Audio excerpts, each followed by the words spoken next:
special effects wizard Stan Winston, the man who created the dinosaurs of Jurassic Park, comes this outrageous adventure for children, starring Anthony Michael Hall. Well, hello again. Peter Saturday from Universal Dork. I am back today once again to discuss some weirdo films, two of which I watched just last night with a group right here at Hollywood Babylon in Portland, Oregon. We had a movie night, and we did two weird movies that star members of the Brat Pack. So if you're like me, a fan of the 1980s sort of teen comedy films, you will probably get a kick out of this video. So in particular, I'm talking about like The Breakfast Club. That was one of my favorite movies growing up as a kid. I watched the shit out of that one. Stuff like Karate Kid, 16 Candles, Weird Science, Pretty in Pink. I loved all of that stuff. And I've got two weird movies that kind of are on the tail end of the 80s here that kind of show how the careers of Anthony Michael Hall and Ally Sheedy were taking some very strange new directions. Yes, we have got a true odd couple pairing today.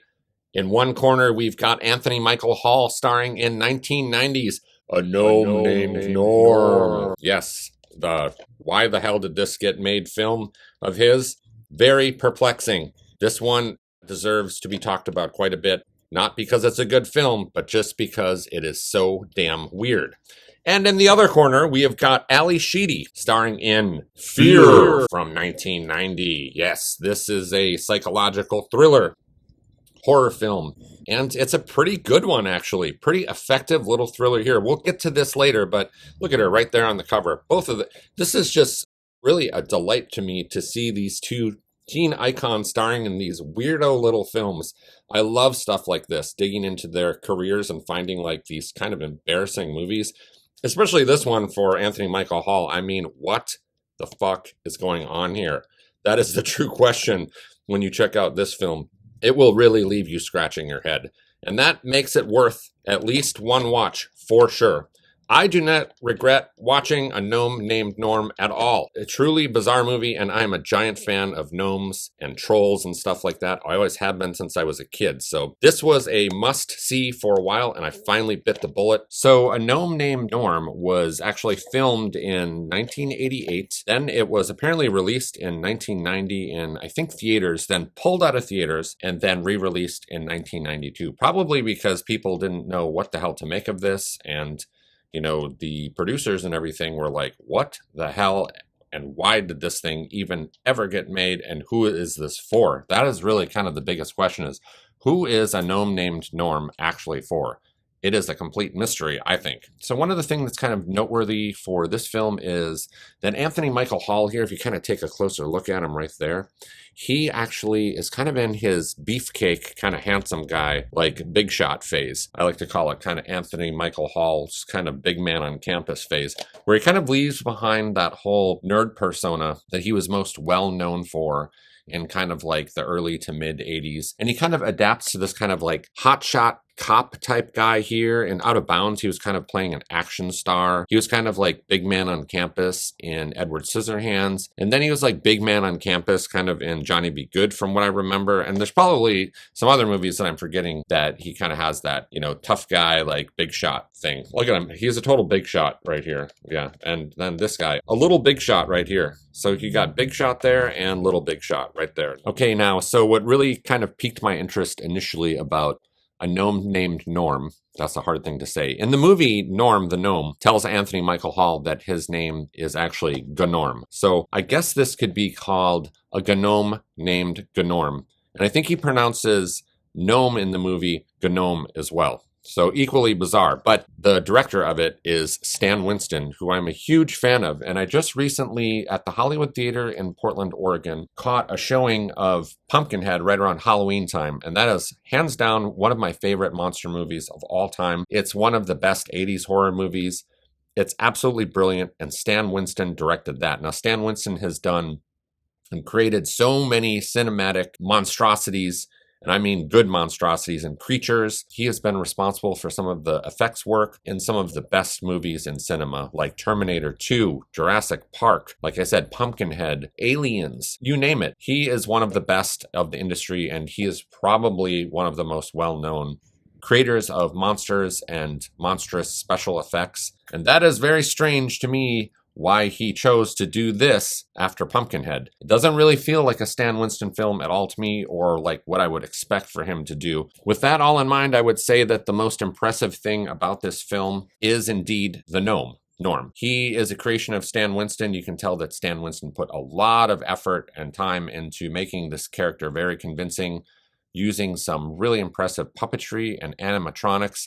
I would say, though, Norm in this film looks almost more like a troll instead of your traditional gnome. He looks like he would be the perfect addition to the Dark Crystal. So kind of like maybe a troll mixed with a gelfling. Maybe a gnome is an okay description of him, but he's so disgusting in here. I never think of gnomes being like disgusting creatures, but they went out of their way here, which is very strange, to make Norm the gnome in this movie really off-putting, very unsettling. I don't know if they were intending for him to be sort of charming, funny, and cute. He is not at all. He is a pretty disgusting guy. Norm is obsessed with human women as well, which is very strange. He immediately comes off very off-putting.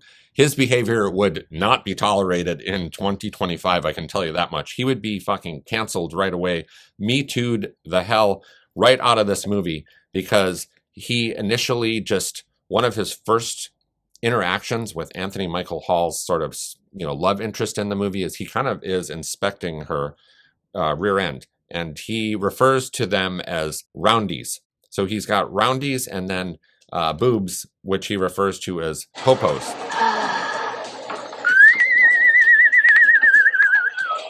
Giant popos. So he's constantly, leering at women, oogling at them with really creepy eye contact, and, saying stuff like, Roundies, popos, roundies, giant popos. Ah. He's sort of supposed to be forming this friendship with Anthony Michael Hall, but instead, I don't feel like they've got a hell of a lot of chemistry. They don't share too many endearing moments together, but they do spend the majority of the movie hanging around and evading some pretty dangerous situations. So this character, very strange. Now, the plot of this film, I'm going to read it to you right off the back here. When an undercover assignment to crack a devious diamond smuggling ring goes wrong, Detective Casey Gallagher, Anthony Michael Hall, has a lot of explaining to do.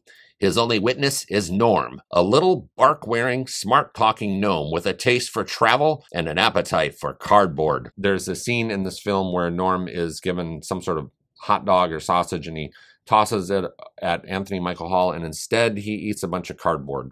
This guy is a total freak. Casey's boss, Jerry Orbach, wants to fire him. His girlfriend, Claudia Christian, wants to believe him. And Norm, well, he just wants to see how far he can go before he drives Casey over the edge. Now these two are hot on the trail of the crooks and about to become law enforcement's most hilarious odd couple. And that they are indeed.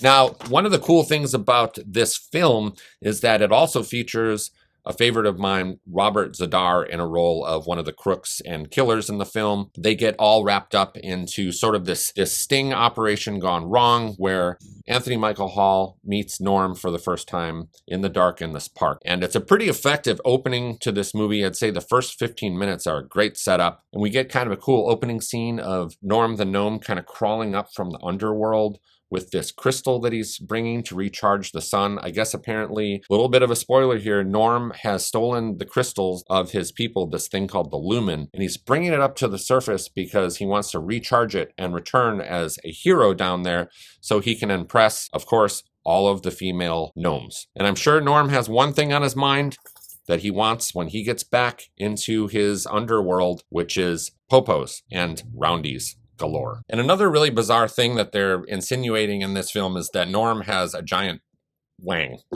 So there's a scene where he's being kind of examined by the police, and he is on top of a table completely naked. You can see his rear end there. He's standing there. A woman enters the room, one of the female officers, and she looks astounded when she sees what we're only assuming is that Norm's gigantic thing there hanging out. Either that or his thing is so bizarre looking that she just completely freaks out. But to be honest, she does look pretty impressed by what she's seeing in between Norm's legs. Once Anthony Michael Hall meets Norm, things just get so ridiculous. And now this sort of comes back to a genre of film that I like and characters that I sort of like called the numbnuts. And Norm and Anthony Michael Hall are indeed both numbnuts in this film, so I did enjoy that as well. I would have utilized Robert Zadar in a better way in this movie. In fact, when I think of this film, I think of all of the ways that they could have made this little oddity into something really unique and really special. This movie could have been really cool had they went with a little darker tone,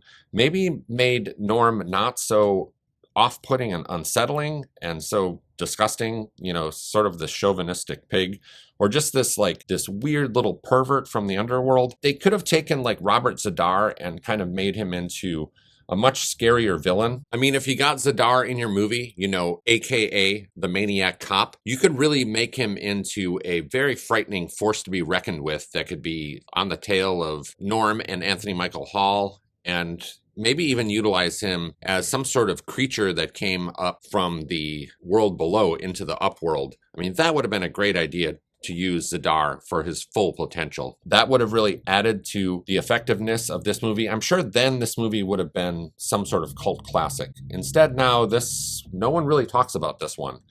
But I think if Stan Winston could have taken this plot into a little more of a serious and at times playful direction, and also brought some sort of threat from Norm's underworld with him into the surface of Earth, we could have really gotten kind of a cool and unique supernatural twist. I mean, he is a supernatural twist in the movie, but I mean a far greater supernatural threat that maybe followed him up through these holes that he digs. But anyway, I do think that this movie is quite intriguing for what it is. The more I think about it, the more I kind of like it. Last night, a lot of the people were like, that was so bad. And I was thinking about it. Yeah, that sucked. And I don't know. Today, the more that I think about Norm, maybe it's just me reflecting back on his giant wang, is actually kind of influencing me to kind of have a better opinion of watching this movie. And the experience was actually pretty fun to watch all of this zany, weird, absolutely what the fuck moments unfold on screen, and to think that Stan Winston had actually put so much effort into this film, deciding to direct it and put his name on it. It's one of 3 films that he directed. He did the Michael Jackson film Ghosts and Pumpkinhead. So very strange thing that I think deserves a little more attention. And, who knows, maybe this thing, someone will step to the plate and give this a Blu-ray with all of the extras, maybe the Upworld version. Apparently this movie was released in the UK as Upworld. And I guess that the Upworld version of this movie is a little more raunchy even. Apparently there's a strip club scene, and I would love to see that. I would love to see exactly what happens when this horny little bastard steps into a strip club and there are full-on naked women all around him. He's probably sent straight into Bonerville and in Popos and Roundy heaven. It's no wonder that version is not readily available here in the United States. I don't know what I was expecting, but I feel like this pretty much met my expectations here, so I really can't complain about it. Pretty fun overall. Okay, so the second film of the Brat Pack weirdo double feature was Fear from 1990 with Ally Sheedy. And this one was a lot more tasteful than A Gnome Named Norm, that's for sure. This actually is a pretty good psychological horror thriller. It actually, on the cover, looks almost like it's going to be some sort of like giallo style film. You see that carnival in the background.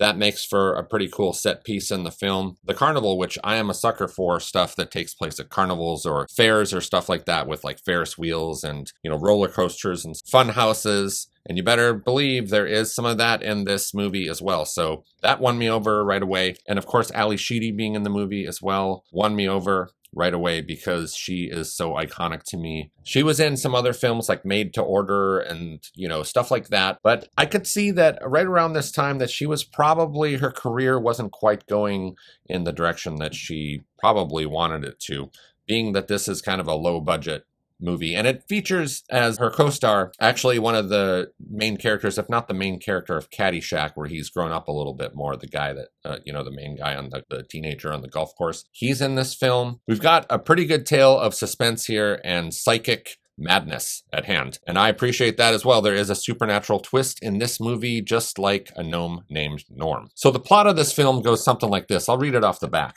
Psychic Casey Bridges, Ally Sheedy, uses second sight to help the police track serial killers.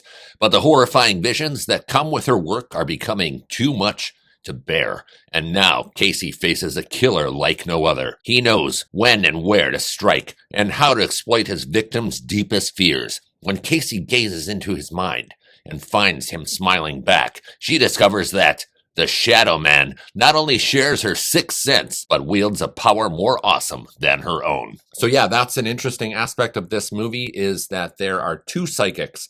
So Ally Sheedy plays this author who has often helped the police solve crimes. She's written books about this. The police kind of go to her every now and again for help. That's kind of a trope that we get, right, in the movies, is a police officer or the police utilizing a psychic to find their killer. This movie kind of flips that around a little bit, because Ally Sheedy, Casey, in this movie finds out that she is dealing with a serial killer, slasher type guy that is going all around town killing everyone. But he also has psychic powers as well, and forms a psychic link and a very vicious bond with Ally Sheedy in this film. And she has to figure out where and when he's going to strike next. And eventually, Ally Sheedy becomes the target of this serial killer. It's got a lot of great twists and turns, kind of a whodunit, has you guessing. Now, a great thing about this movie, and something I forgot to mention about A Gnome Named Norm, is that both Ally Sheedy and Anthony Michael Hall are really bringing it with the acting chops. They are not phoning this shit in. Even in Gnome Named Norm, Anthony Michael Hall is giving it 100%, and I really appreciate that. Ally Sheedy here too, and unfortunately, I don't know what happened to their careers, but they were never able to really regain that sort of star power that they had. I don't know if the Brat Pack thing maybe kind of spoiled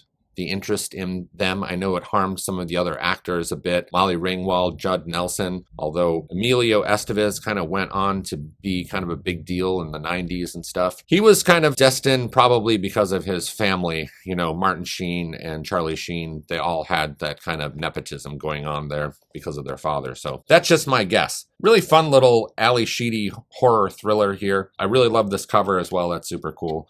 And maybe someone will release this on Blu-ray. So neither of these two movies have Blu-rays. Really hoping that someone here will rise to the occasion. You know, maybe even give Norm a shot at stardom one more time. See if, you know, the masses kind of appreciate his crude behavior and his lust for women. So yes, at the end of the day, this was a pretty solid little double feature, a great little VHS night that I had. I highly recommend pairing these two up. See what you think about A Gnome Named Norm, and then maybe follow it up with Fear here.